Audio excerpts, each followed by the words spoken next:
Our first wine today is going to be one of the most popular and most sold wines in the world, I mean the region. This is a Pays d'Oc from France, from the Languedoc-Roussillon region. This region is one of the largest growing regions in France, and it sells almost the most bottles per year. I think it has almost 120,000 hectares of wine planted to the IGT Pays d'Oc. It sells almost 800 million bottles of wine, which is absolutely crazy. And obviously these are entry-level wines and varietal wines, all of them. So this wine region only sells varietal wines, so which means that when you buy a bottle of Pays d'Oc, you are going to see the grape variety on the label. So there are no blends in this wine region, and actually there are many grape varieties that are allowed for Pays d'Oc. I think there are like 58 grape varieties. Obviously the most popular ones are the big French classic grape varieties. On the white side we have lots of Chardonnay and Sauvignon Blanc, and on the red side Merlot, Cabernet Sauvignon and Syrah as well. So most of these wines from this region are, as I said, on the lower price range, but it doesn't mean that these wines are bad. They have their place in the market, and as I said, they sell huge quantities. So it is, if we are talking in economical terms, it is quite an important wine region of France. So let's crack it open.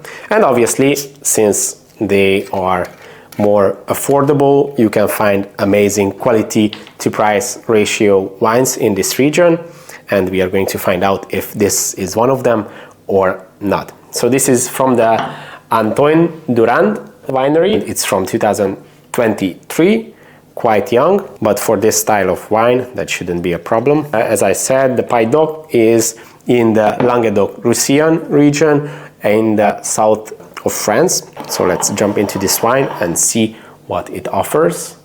It has a quite reductive, nice color, very pale yellow, normal Chardonnay style. On the nose, it is quite typical, some citric, some apple notes. Okay, let's taste it.